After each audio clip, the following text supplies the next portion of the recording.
আসসালামু আলাইকুম। এটিএন বাংলা সংবাদে আপনাদের সবাইকে স্বাগত জানাচ্ছি। আমি ফিরোজ তোহা। পরীক্ষা ছাড়াই এইচএসসির ফল প্রকাশ করতে আইন পাশ করেছে জাতীয় সংসদ। দ্রুতই গেজেট প্রকাশ করে ফলাফল দেওয়া হবে বলে জানিয়েছেন শিক্ষামন্ত্রী ডাক্তার দীপু মনি। করোনা পরিস্থিতির কারণে পরীক্ষা ছাড়াই এইচএসসি পরীক্ষার ফল প্রকাশ করতে সংসদে উত্থাপন করা হয়। এসএসসি ও জেএসসির পরীক্ষার ফলাফলের ভিত্তিতে এইচএসসি পরীক্ষার ফল দিতে আইনটি পাশ করা হয়েছে বলেও জানান তিনি। সংসদের শিক্ষামন্ত্রী doctor Dipu Moni intermediate and secondary education amendment bill 2021 পাশের জন্য উত্থাপন করলে পরে তা কণ্ঠভোটে পাশ হয়। টানা এক সপ্তাহ ধরে সারা দেশে ঘন কুয়াশা ও তীব্র শীত বাড়ছেই। ফলে দেশের বিভিন্ন স্থানে পরিবহন ও ফেরি চলাচল বন্ধ থাকছে ঘণ্টার পর ঘণ্টা। উত্তরাঞ্চলের জেলাগুলোতে শীতের প্রকোপ সবচেয়ে বেশি। এসব এলাকায় কুয়াশার কারণে সামান্য দূরেও কিছুই দেখা যায় না।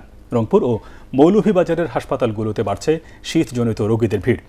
এর মধ্যে মৌলভীবাজারে চা শ্রমিকদের অবস্থা বেশ শোচনীয়। ভুক্তভোগীরা বলছেন, সারাদিনের মধ্যে দুপুরের দিকে মাঝে মধ্যে কিছুক্ষণের জন্য সূর্যের মুখ দেখা গেলেও বেলা গড়ানোর সঙ্গে সঙ্গে আবারও একই অবস্থা রূপ নেয় প্রকৃতি। তাই খড়কুটা জ্বালিয়ে উষ্ণতার পরশ নিচ্ছেন গ্রাম অঞ্চলের অনেকেই। শীতের কারণে একদিকে কর্মহীন হয়ে অর্থনৈতিক সংকটের পাশাপাশি পর্যাপ্ত শীত বস্ত্র না পেয়ে বিপাকে পড়ছেন নিম্ন আয়ের মানুষগুলো। কিছু কিছু স্থানে প্রশাসনের উদ্যোগে শীতের কাপড় দেওয়া হলেও প্রয়োজনের তুলনায় তা খুবই কম বলে জানান তারা। রাজধানীর কমলাপুরের অলিও অ্যাপারেলস গার্মেন্টসের আগুন নিয়ন্ত্রণে এনেছে ফায়ার সার্ভিসের 10টি ইউনিট। প্রত্যক্ষদর্শীরা জানান, সকাল 7:30টার দিকে গার্মেন্টসের 6ষ্ঠ তলায় আগুনের সূত্রপাত হয়। খবর দিলে ফায়ার সার্ভিসের 10টি ইউনিট 1.5 ঘণ্টার চেষ্টায় সকাল 9টার দিকে আগুন নিয়ন্ত্রণে আনে। আগুনে ক্ষয়ক্ষতির পরিমাণ এখনও নিরূপণ করা যায়নি। তবে ফায়ার সার্ভিস বলছে, একটি তদন্ত কমিটি গঠন করা হবে অগ্নিকাণ্ডের কারণ জানতে। 6ষ্ঠ তলায় কার্টুন ও গার্মেন্টস অ্যাক্সেসরিজ ছিল।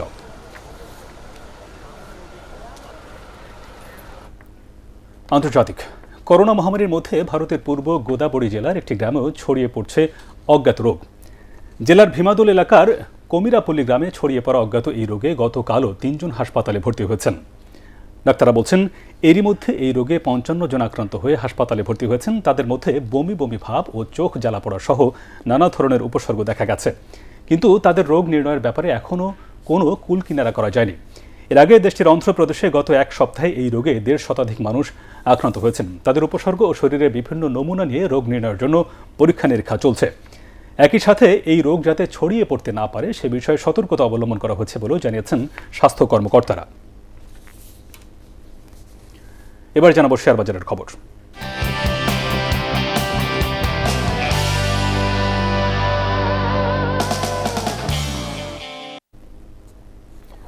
ঢাকা স্টক এক্সচেঞ্জের প্রধান মূল্য সূচক DSEX সমন্বয় করা হয়েছে। এতে 21টি কোম্পানি যুক্ত হয়েছে আর একটি কোম্পানি তালিকা থেকে বাদ পড়েছে। সমন্বয়ের পর মোট 304টি কোম্পানি এই সূচকে স্থান পেয়েছে। অ্যাপল ইস্পাত এই সূচক থেকে বাদ পড়েছে। একই সাথে DSE 30 সূচকের অর্ধবার্ষিক সময়ে সমন্বয় করা হয়েছে। এই সূচকে IFIC ব্যাংক এবং জিপিএস ইস্পাত যুক্ত হয়েছে। আর তালিকা থেকে বাদ পড়েছে প্যারামাউন্ট টেক্সটাইল এবং ন্যাশনাল ব্যাংক লিমিটেড। চলতি মাসেই সূচক সমন্বয় করা হয়। বহুজাতিক ওষুধ কোম্পানি সানোফি অ্যাভেন্টিসের বাংলাদেশ শাখাকে অধিগ্রহণ করতে যাচ্ছে বেক্সিমকো ফার্মাসিউটিক্যালস লিমিটেড। নিলামে সর্বোচ্চ দরদাতা হিসেবে সানোফির 55% শেয়ার কেনার জন্য যোগ্য নির্বাচিত হয়েছে কোম্পানিটি।